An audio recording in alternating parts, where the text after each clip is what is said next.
अस्सलाम वालेकुम। आज हमारी वीडियो सीरीज का ये 8वां पार्ट है।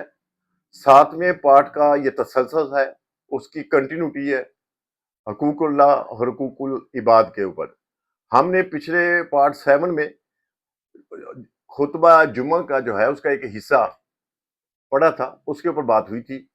आज हम हकूकुल्लाह हकूकुल इबाद के ऊपर सूरह बकरा की आयत नंबर 177 के उसका तर्जुमा ही करेंगे, जिसमें हकूक अल्लाह भी और हकूक इबाद भी दोनों का जिक्र है।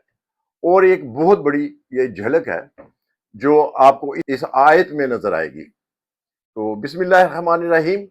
सारी अच्छाई मशरक मगरब की तरफ मुंह करने में नहीं है, बल्कि हकीकतन अच्छा वो शख्स है जो अल्लाह ताला पर, क़यामत के दिन पर, फरिश्तों पर, किताबुल्लाह पर और नबियों पर ईमान रखने वाला हो, जो माल से मोहब्बत करने के बावजूद कराबतदारों, यतीमों, मस्कीनों, मुसाफिरों और सवाल करने वालों को दे, गुलामों को आजाद करे, नमाज की पाबंदी और ज़कात की अदायगी करे, जब वादा करे तब इसे पूरा करे, तंग दस्ती, दुख, दर्द और लड़ाई के वक्त सब्र करे।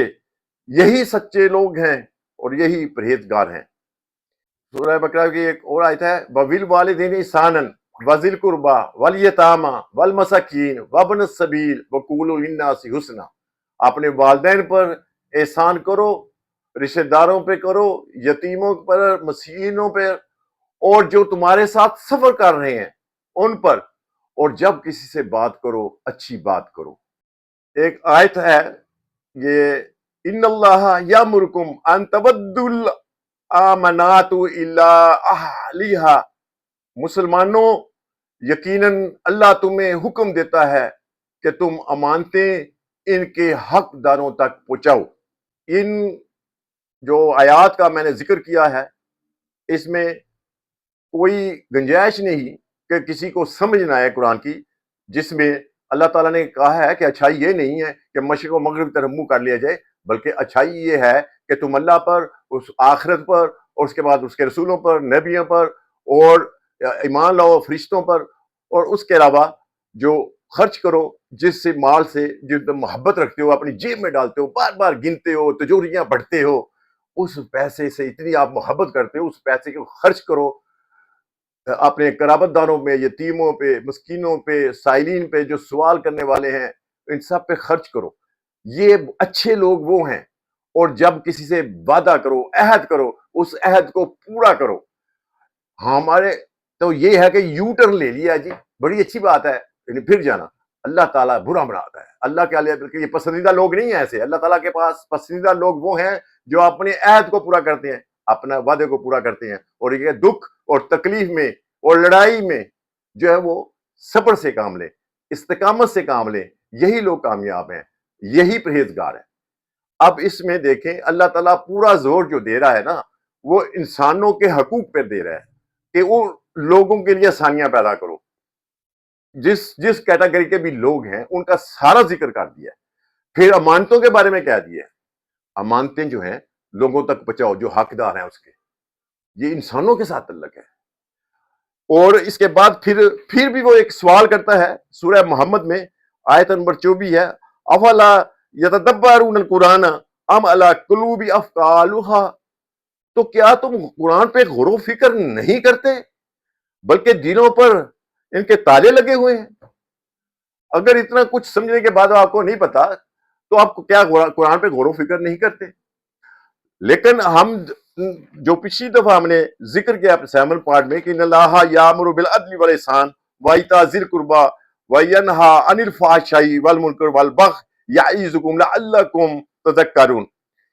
बेशक अल्लाह अदल और एहसान रिश्तेदारों को देने का हुक्म फरमाता है, और बेहियाई और बुरी बात और जुल्म से मना फरमाता है, और तुम्हें नसीहत फरमाता है ताकि तुम नसीहत हासिल करो। अब इसको भी आप इसके साथ जमा कर लें तो इंसानियत के हवाले से कितना बड़ा दर्स दे रहा है। लेकिन हम इसके सारा उल्ट देख रहे हैं, माशरे में सारा कुछ उल्ट है। उसमें अगर ये कहा गया कि अहद पूरा करो, गुलामों को आजाद करो, तो सारी चीजें जो है इंसानियत की वेलफेयर के लिए है। ان کی علیہ ثانیہ پیدا کرنے لگی ہے، یعنی کہ دنیا کو میں آپ جنت کا تصور پیدا کر دو، دنیا کو جنت بنا دو، اس طرح سے آپ اپنی زندگی بسر کرو.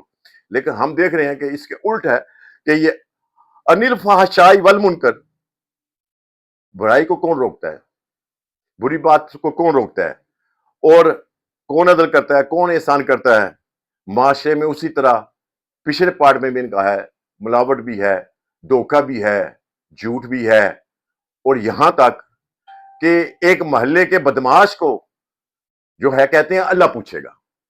میں نے ایک سے کہا کہ تمہارے گھر کے ساتھ یہ جوا شراب زنا کا کام ہو رہا ہے، اس کو روکو. کہتا ہے جی کیا ضرورت ہے دشمنی لینے کی، اللہ پوچھے گا. اور یہ بندہ تو ایک مذہبی جس سے میں نے بات کی، تو اس سے آپ ظاہر کر لیں کہ ہم جو محلے کا بدماش ہے اس کو تو ہم نہیں روک سکتے، لیکن جو دنیا کا بدماش ہے اس کے اوپر ہم جلسے جلوس کرتے ہیں، جھنڈے اٹھاتے ہیں، گالیاں بھی دیتے ہیں، بدوائیں بھی دیتے ہیں، اور پھر بائیکاٹ بھی کرتے ہیں، مسلمانوں کا بائیکاٹ بھی کرتے ہیں. میں صرف یہ پوچھتا ہوں کہ آپ محلے کے بدماش کو اگر آپ اللہ پوچھے گا تو دنیا کے بدماش کو بھی اللہ پوچھ لے گا. اطمینان رکھو پھر کہ کیوں اتنے سیکھ پاؤ، کیوں اتنی بدوائیں دیتے ہو. پھر منافقت کی انتہا دیکھیں کہ کہاں سے چلتی ہوئی کہاں پاکیزہ ہاتھ جگہوں تک یہ منافقت پہنچ گئی ہے کہ ہم اپنے ارد گرد میں تو برائی روکتے نہیں، ہم اپنے ارد گرد میں کوئی بدماش ہے اس سے تو ہم ڈرتے ہیں. اس لیے ڈرتے ہیں کہ وہ دشمنی نہ ڈال لے اور کچھ آتے جاتے نقصان نہ پہنچا دے، گھر پہ حملہ نہ کر دے. تو جو دنیا کا دشمن ہے وہ تو نہیں آگے حملہ کرے گا. تو ریاستوں کا معاملہ ہے، وہاں پہ ٹھیک ہے اپنی بڑاس نکال دو. اپنے آپ کو قرآن کے مطابق پورا انصاف کریں. یہ جو دوگلا پن ہے نا اور یہ جو منافقت ہے اس کا خاتمہ کریں. اور اس لحاظ سے اگر دیکھا جائے تو ہم نے معاشرے میں ان اللہ کے احکام کے مطابق معاشرہ ابھی تک قائم نہیں ہو سکا. انسانوں کے ساتھ بہتری معاملات نہیں، فلاح نہیں، آسانیاں نہیں، ہر جگہ پہ ظلم اور جبر اور زیادتی ہو رہی ہے. کوئی بولنے والا نہیں، کوئی نہ تو کوئی مہنگائی کے خلاف بولنے کے لیے تیار ہے، نہ کوئی ظلم اور جبر نہ انصافی کے خلاف بولنے کے لیے تیار ہے. ہاں جب ان کے اپنے ذاتی مفاد ہوں گے پھر بولیں گے، یا پھر نمبر ٹانگنے کے لیے بڑے دنیا کے بدماش کے خلاف باتیں کریں گے، اپنے محلے کے بدماش سے ڈرتے رہیں گے. یہ تو ہمارا اخلاقی اقدار رہ گیا ہے. ٹھیک ہے، ملتے ہیں اگلے ویڈیو میں. السلام علیکم.